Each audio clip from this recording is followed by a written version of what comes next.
news! After the fight, the CEO of Saints actually contacted me, and he wants to hold a show in Northampton. And I've said I would love to box in Northampton. I'd love to bring boxing, big time boxing, back to Northampton. And what a way to do it is an undisputed champion defending her belts in the hometown. It would be unbelievable, and I think Northampton people get behind it as well, so it'd be such a good event.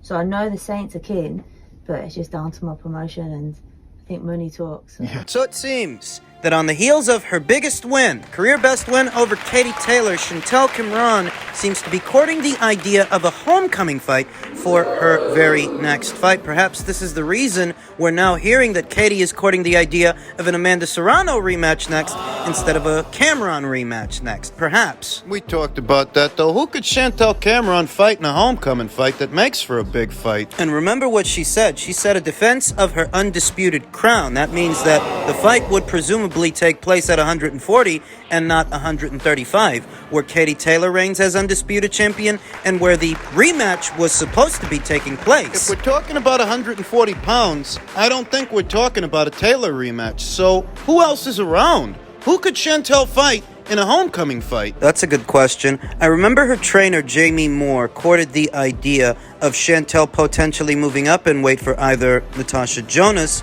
or Terry Harper, the two remaining champions in the women's junior middleweight division. But because Chantel is calling this a title defense of her undisputed crown, you have to figure that the fighter she'd be fighting would be moving down, if it is one of those two fighters. Now, we know Natasha. She's over there on Sky Sports and Boxer, so she's not likely.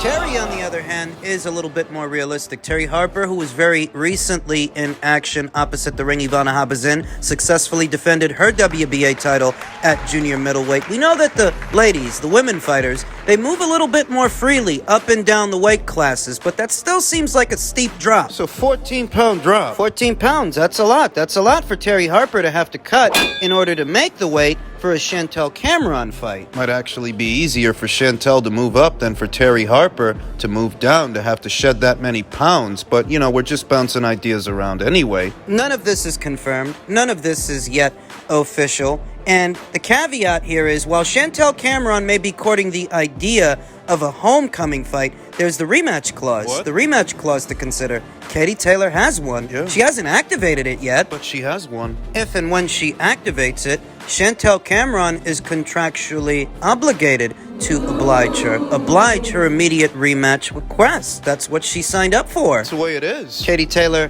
who's set to return to action in either October or November. This sheds further light on what Jamie Moore was talking about, you know, doing other things, perhaps moving up in weight, becoming a multi-weight champion. That what's more important, money or memories? You heard what Chantel Cameron said. It's down to the promoters, and money talks. And in spite of what Jamie Moore had to say, none of that really addresses the rematch clause, that Katie Taylor has one. You're not at liberty to just go gallivanting around and leaving the scene. If she activates it, you have to fight her. You have to. I feel like that further accents what I was hinting at before, that Chantel Cameron really is one of the best fighters in the world, one of the best fighters out there, but a potential drop to 135 from 140, it could affect her. She got tired towards the tail end of that Taylor fight. That Taylor fight that she won. She got tired towards the tail end and she started getting hit. It was Katie Taylor dominating the pocket, mid-range to inside. Combinations, punches, short punches, very short punches that were finding a home in between Chantel's wider, albeit stronger shots. If she has to cut 5 pounds for the rematch, that could affect her in the fight towards the tail end of it.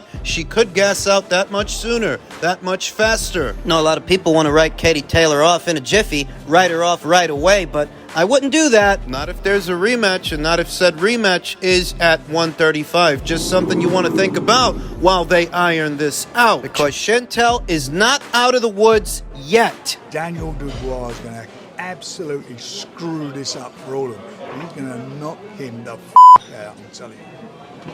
All right, I'll see you in Poland for that, Frank. He certainly will be, mate. Thank you for your time. God bless. Frank Warren, last-ditch effort, last hope that Daniel Dubois can find the minerals to upset the apple cart for one of the greatest cruiserweights that ever campaigned in the cruiserweight division, now campaigning as a heavyweight, not just a heavyweight, but a champion at heavyweight, a two-division champion, an unbeaten one. Since this whole thing with Fury and Usyk started, Usyk's been a thorn in Frank Warren's side. Tyson Fury, too. This has been a PR nightmare for Tyson Fury, who tried his best to turn the fans against Usyk, and it didn't work. Now, mounting pressure is building on not just Tyson Fury, but Frank Warren as well, because Tyson Fury is really his biggest draw, his biggest seller. But he can't seem to get him a big fight, at least not on terms that he would like. They thought that they could corner Alexander Usyk, I guess, I don't know, bully him, make him look bad. The opposite happened. They've made themselves look bad in the process. Very bad. Now, Tyson Fury is scouring the planet for a decent enough opponent that you could bill it as a box office fight,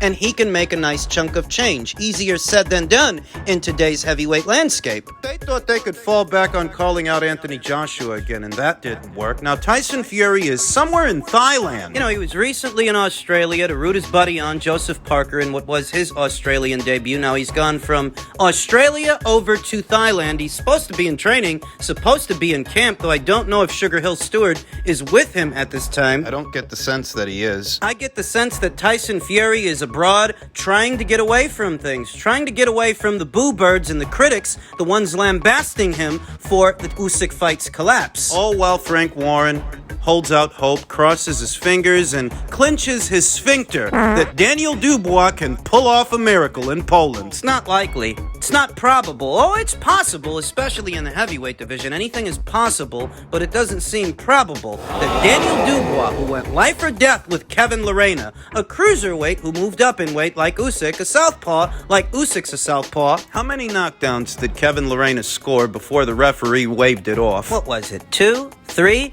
And you know, as soon as Daniel gets into the fight, lands a couple of meaty punches, has the guy somewhat rattled, somewhat bedazzled. Referee waves it off. It's almost like he was in a hurry to save Daniel. Daniel Dubois, who is no longer under the tutelage of Shane McGuigan, one of the best trainers for my money in the entirety of the United Kingdom. Shane, he's still training Daniel's sister, but he is no longer training Daniel. I think they've got Daniel in there with Don Charles now. He used to train Derek Chisora. So experimenting with a new corner, a new trainer, under these circumstances is hardly ideal. You need to break in a new trainer like you need to break in a new pair of shoes, and you're about to be opposite the ring, the heavyweight division's unified Ring Magazine champion. The man who beat Anthony Joshua 2 times, and you think he can't beat you? You think you're a better boxer than Anthony?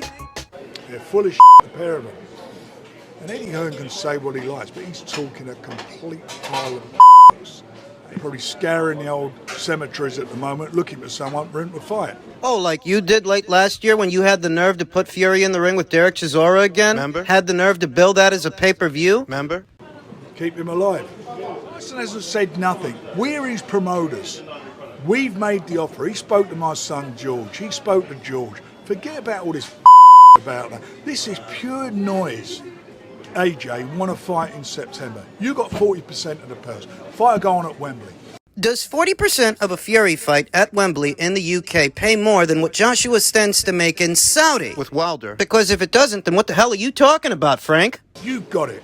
You got 40% of all the money. I'm telling you, you ain't got to talk to Tyson or anybody. I'm guaranteeing that. Ooh, 40% of a fight with a guy that isn't on the Forbes list, but Anthony Joshua is. Oh, you guys sure are generous. If you got the balls to do it, don't lie. Because the fact of the matter is, you don't want to fight Tyson. You're right, they don't. They're busy. They may end up fighting Dillian and then making a fuck ton of cash, more than you in December, fighting Wilder. For the obvious reason, because Tyson will kick your ass. Call my bluff. Call my bluff. Pick the phone up and accept it. Accept the 40%. Frank's gonna give himself a hernia if he doesn't calm down. I mean, seriously, he is really hot in the collar. Talk about bothered. Don't around. Pick the phone up and accept it. Accept the 40%. Don't around. Take the 40%. Can I ask a question? Go on. Have any of them got contracts? 4. Because you No, told no. you As far told- as Eddie Hearn's latestly said, well, no. Let's assume that for once he's telling the truth. So he's got no contract, no offer. Because he's in the same position as us. Not really. He's worked with these people before. You haven't. He's made boatloads of cash with these people before. You haven't. So how is he in the same position as you? But what he's doing, they're sitting there waiting like that. And they don't want their golden egg. They don't want him, the golden goose. They don't want him getting knocked over. That's what they don't want. So the old Waterford Crystal Chin, he'll be out in...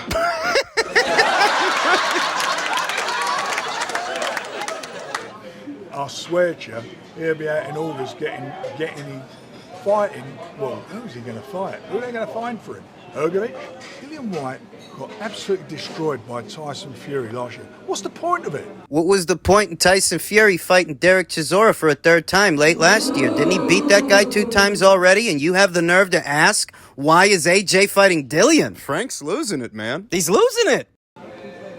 Explain to me what the point of that fight is when you can fight Tyson Fury, the bloke who beat Dillian White. Explain to me what the point of Tyson Fury chasing around Anthony Joshua is when he can fight the man who beat Anthony Joshua, Alexander Usyk, later on this year for more money. According to Bob Arum, who promotes Tyson Fury here in America, for more money than anyone else is willing to pay for that fight. More money than you've got. You ain't got that Saudi money, Frank. You ain't got that sheik money, that royalty money, that oil money. You ain't got it like that. I'll ask again. What's the point in Fury chasing around AJ when he can fight the man who beat AJ? Isn't that the logic that Frank is employing? He's asking, why is AJ fighting Dillian if Fury beat him? Well, why is Fury chasing AJ if Usyk beat him? Fight Usyk. Schedule a tune-up fight for late summer and fight Usyk in December. What's the problem? Daniel Dubois is going to absolutely screw this up for all of them. He's going to knock him the out, I'm telling you. All right, I'll see you in Poland for that, Frank. He certainly will be, mate. Thank you for your time. God bless. I'm sure that Frank would like that. He'd like that a fuck ton. For Daniel Dubois to upset the apple cart and upset the big plans for December, because then he could put Daniel in the ring with Tyson Fury in what would be an in-house fight. Frank would love that. Frank Warren, who said they walked away from the Tyson Fury fight because they'd been offered a lot of money to fight in Saudi. You're fannying to people. Fanny merchants. Daniel Dubois is going to screw this up for them. He's going to knock him the fuck out. But isn't Frank then acknowledging that the Saudis are in play and that they've offered Usyk a lot of money to fight in Saudi? And not for no reason. They're offering Usyk a lot of money to fight Tyson Fury. Why would Frank want to sabotage all of that? Why would he want Daniel to screw up those plans? And it's because of what I told you. They don't want to fight Usyk in Saudi. Fury doesn't want it, and Frank doesn't want Fury to accept their offer. Frank doesn't want Fury to go over there because the way the deal structure is, if Fury were to take that money, the rights to the fight go to auction, and they may not go to Queensbury. They may not go to Frank. Frank doesn't want that. So Frank and Fury got their heads together and decided they're going to start calling out AJ to shift the focus away from Usyk and away from Saudi. It's a smokescreen. A sophisticated duck is the best way to put it. Now, according to Eddie Hearn, we've been promised, even if Tyson Fury doesn't take the Alexander Usyk fight, it will still be AJ versus Wilder. I don't see Fury taking the fight. And if he doesn't take the fight, he's going to have a lot of explaining to do. You can't convince people that Saudi Arabian royalty didn't have enough money to satisfy your financial demands. That simply won't work when your American-based promoter, Bob Arum, already told the world that the Saudis are offering more money for that Usyk fight than anybody else can on the planet, himself and Frank Warren included. So you can't turn around and then say they didn't have enough money for me. That won't work. Enter this diversion, this smokescreen. They thought they could shift the focus away from the Usyk fight that they're about to avoid to Anthony Joshua. Eddie Hearn thinks they're about to avoid it. Eddie Hearn says Fury is likely to turn down the Usyk fight and reveals the impact on the Anthony Joshua versus Wilder fight. And as stated, the show will go on. Fury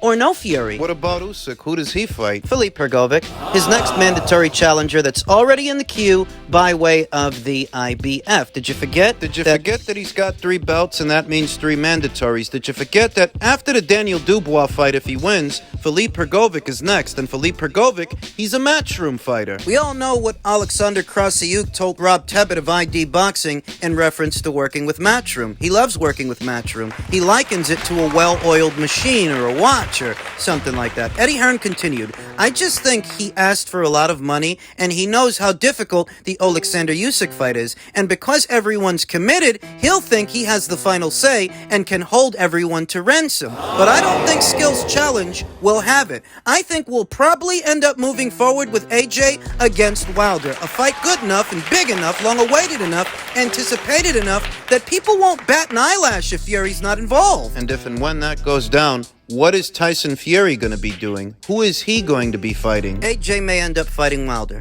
Usyk may end up fighting Filip Hrgovic. Usyk, who recently signed to Skills Challenge, and Filip Hrgovic, who's currently signed to Matchroom. That'll be a joint venture. In all likelihood, maybe Skills Challenge will helm the promotion in that region of the world, and by way of Matchroom, we'll see it here via DAZN in America. They'll work it out. I'm confident they'll work it out because they've worked with each other on more than one occasion, and they're professionals. Fury isn't. Fury is a shyster, a con man, and Frank Warren can't protect him anymore, can't fool people anymore. People are finding out more and more that Tyson Fury... He's petrified of Alexander Usyk. Don't forget that late last year, it was Frank Warren himself carrying on about how irrelevant Anthony Joshua is now and how he's not a part of Tyson Fury's future, only so that the following year he can beg him. He's literally begging Anthony Joshua, a guy with 3 losses and no alphabet titles, to give his unbeaten champion the time of day. And you want to know why? Why? It's because he's on the Forbes list. It's because he's the cash cow of this division.